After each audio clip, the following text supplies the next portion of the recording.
Aujourd'hui dans cette vidéo, je vais te partager les 3 piliers sur lesquels tous les entrepreneurs et travailleurs autonomes doivent absolument travailler s'ils veulent avoir du succès dans leurs entreprises.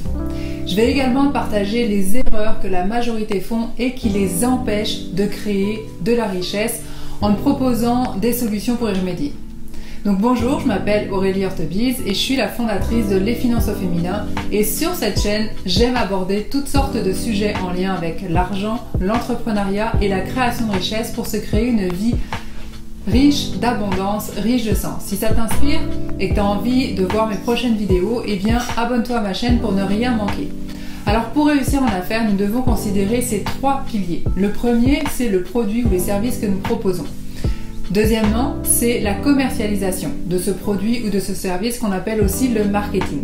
Et enfin, on va parler de la gestion de nos finances. Alors la très grande majorité des personnes qui partent en affaires vont souvent négliger le pilier 2 et 3 en se consacrant uniquement sur le pilier numéro 1 qui est leur expertise ou leur produit. Dépendamment de nos connaissances et de nos compétences et de notre lucidité entrepreneuriale, eh bien on va investir plus ou moins dans les autres piliers. Aucun de ces piliers est meilleur que l'autre. Tous les 3 sont essentiels au succès de n'importe quelle entreprise. Et au fur et à mesure du développement et de la croissance de l'entreprise, eh bien dans chaque pilier, plusieurs sous-catégories vont apparaître. Mais je n'entrerai pas dans les détails puisque je veux me concentrer sur les 3 piliers en approfondissant celui en lien avec la gestion des finances puisque c'est ma spécialité. Alors le premier pilier, celui qui concerne le produit ou le service, est en général celui sur lequel on investit le plus de temps et d'argent, car sans lui, on n'a rien à proposer. Donc même si on est super bon en marketing ou en gestion, mais qu'on n'a pas de produit ou service, ben concrètement, on n'a pas d'entreprise. C'est la base de n'importe quel business.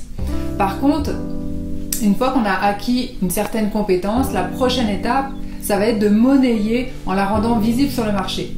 Et c'est en investissant dans la commercialisation, tout en sachant bien gérer nos finances, qu'on va pouvoir créer une entreprise qui soit profitable et qui va nous permettre de créer de la richesse. Même si la commercialisation et la gestion sont peut-être pas tes points forts, il est quand même essentiel de développer un minimum de compétences pour être en mesure de prendre des bonnes décisions pour le développement de ton entreprise. Et éventuellement de pouvoir déléguer pour te concentrer sur ta zone de génie. Sauf que souvent quand on commence, eh bien, on n'a pas les ressources financières pour déléguer.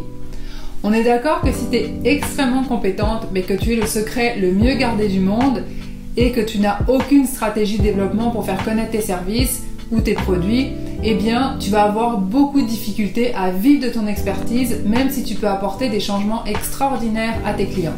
Donc la commercialisation est essentielle au succès de ton entreprise.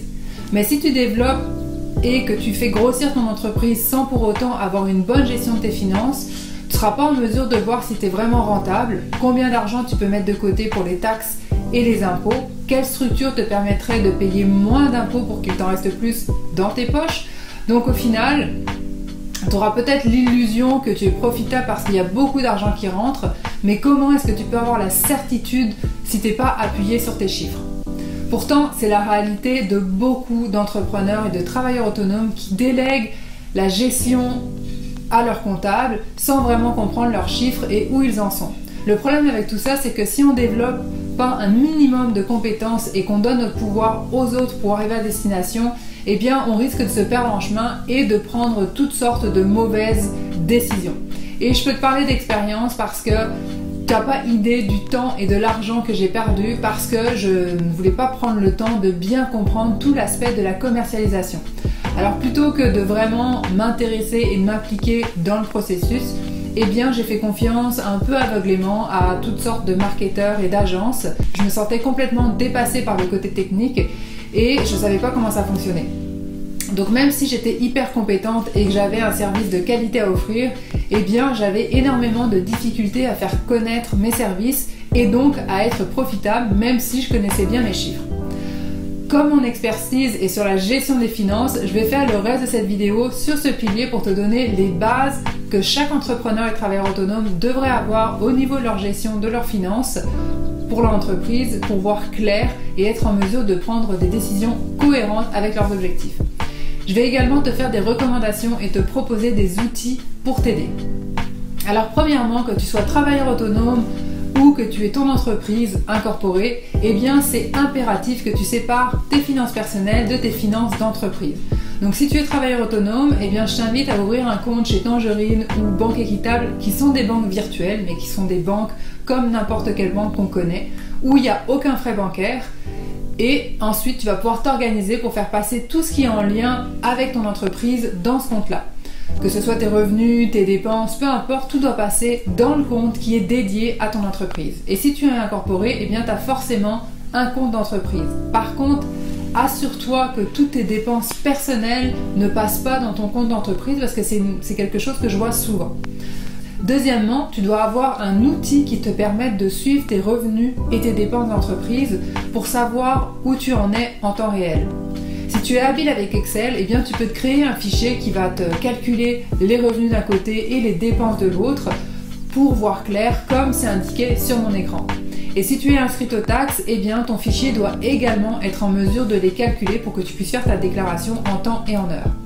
Pour celles qui ne sont pas à l'aise ou qui n'ont pas envie de perdre leur temps et passer des heures à créer un fichier, eh bien, comme vous pouvez le voir, j'en ai créé un avec et sans taxes, où tous les calculs se font automatiques et que je vends sur mon site web.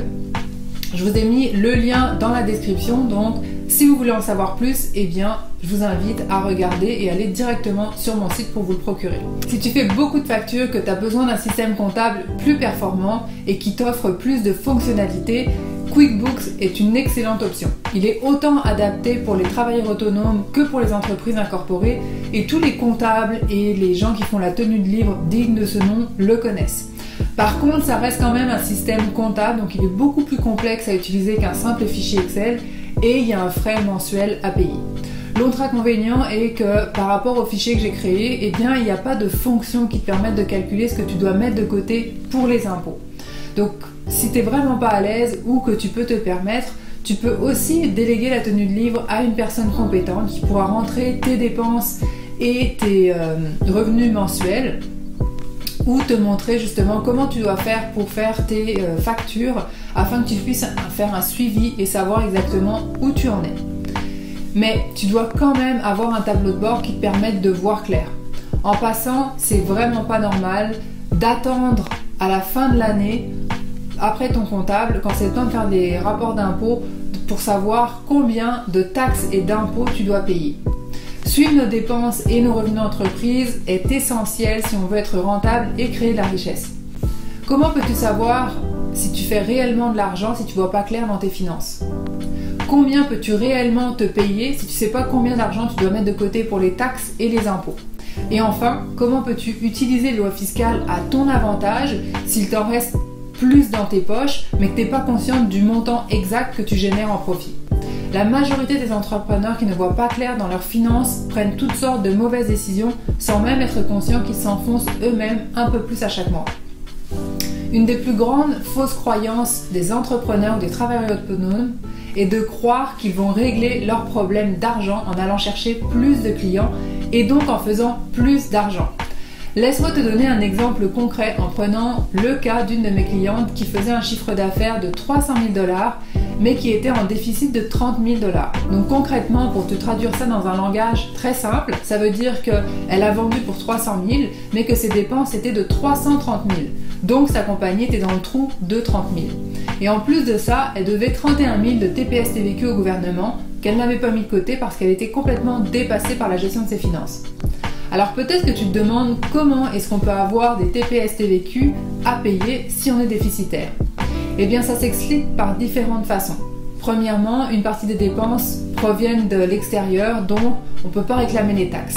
Deuxièmement, le salaire des employés est une dépense, mais il n'y a pas de TPS TVQ.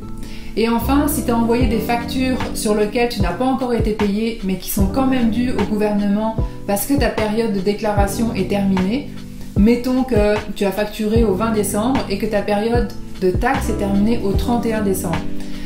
Même si tu n'as pas encore été payé, si ta remise de taxe est trimestrielle, tu devras quand même payer au plus tard au 31 janvier tout le montant qui est dû au gouvernement pour le paiement des taxes et des TPS TVQ.